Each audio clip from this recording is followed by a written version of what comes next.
So this segment we're going to be discussing Rishi Sunak holds back on rejoining Horizon after the Windsor framework. This is bizarre. So Sunak is refusing to rush Britain back into the EU's €95.5 billion Horizon Science Programme, despite his recent breakthrough in relations with Brussels, raising the prospect of a tough renegotiation on rejoining the scheme. And this is actually insane. Like, we did all of this in part to rejoin Horizon, and now we're out here discussing the lack of value around it. They had years to come up with a rival and haven't managed it. It's not just about the money. Those grants have a lot of prestige and status attached to them. It can really boost the scientist's career getting one of these grants. This lot wouldn't understand that because they made us the sick man of Europe. What would any Tory MP know about being seen as rising above their peers to actually achieve anything? This lot are below average on their best day. Their best day. Senior colleagues said the UK Prime Minister was, quote, sceptical, end quote, about the value of the research programme, the world's biggest, and the cost of British participation.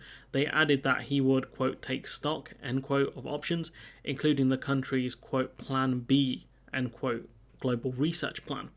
While Britain has been expected to contribute £15 billion for the full 7-year Horizon programme, 3 years have already passed, and the two sides now must agree on how much the UK would provide. And I'm assuming it must be around the £2 billion mark, but the UK are looking to nickel and dime this by the looks of it. Sunak's hesitancy comes despite calls by UK scientists to re-enter Horizon, which many see as vital for research, investment and turning the country into, quote, a science superpower, end quote. On Thursday, 18 research bodies, including the Royal Society of Chemistry, Wellcome and the Russell Group of research-intensive universities, issued a joint demand for London and Brussels to get Britain's readmission, quote, swiftly over the line, finally ending the damaging impasse, end quote, over Horizon. Naomi Weir, Director of Innovation at the CBI, describes Horizon membership as, quote, a win-win, end quote. Brussels blocked British scientists from joining the scheme, should be British-based scientists really, from joining the scheme last year because of a row over the Northern Ireland Protocol and the UK's threat to rewrite its exit deal with the EU. Now, these universities would be desperate to get back into Horizon. Oxford alone won around £500 million in the last set of Horizon funding. These universities are losing talent to the US and the EU. They can't get their projects going because of the lack of funding and the expertise needed on the teams. How can we become a science powerhouse by losing our best to other countries? It does not make sense. We have left ourselves open to more staff being poached by other countries as well, mainly the ones that would need visas if other countries wanted to take them, so non-US nationals and kind of non-EU citizens. All they would have to do, these other countries, is change their visa requirements for certain degree holders. That's it, and they can start poaching people. Von der Leyen said work would begin immediately on Britain becoming an associate member of Horizon once the new framework was implemented. She said this was, quote, good news for scientists and researchers in the EU and the UK, end quote. But one British official said the UK would only join Horizon if the financial terms were acceptable, noting that Sunak had queried whether the UK should route its science budget through Brussels. Or route its science budget through Brussels. And, they still don't get it, do they? If this was just about money, the UK could have filled the gap easily.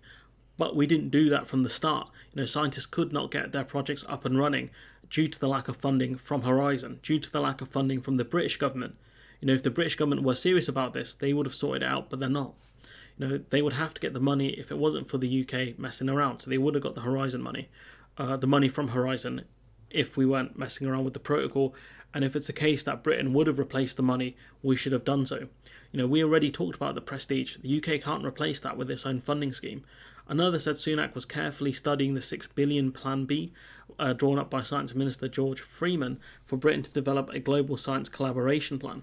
Tim Bradshaw, chief executive of the Russell Group, noted that the government had previously said it would seek to re-enter Horizon if a Northern Ireland deal was struck, saying, quote, what the R&D sector needs to see is a clear signal from both the UK government and EU that full UK participation in EU programmes remains the priority, so that talks can begin in parallel to the Windsor framework implementation, end quote. The EU seemed to be happy with us now rejoining Horizon, the issue could be they could block us in this 7-year cycle if you mess around with Northern Ireland again. My other concern is that Sunak will just say the costs are too high, even though it was Johnson that negotiated the costs via the Trade and Cooperation Agreement, and Sunak, who was the then Chancellor at the time, accepted how much the UK would contribute year on year. So why is he playing games now? Also, this so-called Plan B, there are talks around doing a deal with Switzerland, Japan and Israel. I think even the US was thrown in there, but I'm not sure. Israel being a 4-hour flight in a completely different time zone, whilst Japan is on the other side of the world in a completely different time zone. You're talking, I think it's around 12 hours ahead or something ridiculous like that. It'd be difficult for the UK-based scientists to do work with scientists based in Japan, given the time zone difference. There's also the language barrier that wouldn't help to an extent. It's just madness. This new scientific, superpower hub, which is going to be based with countries that are really far from us. This Plan B makes no sense. What is bro thinking? Anyways, I'm going to leave it there. Let me know what you think in the comments below. Like, comment, share, subscribe. Support the channel on Patreon if you can. And hopefully I'll see you in the next one.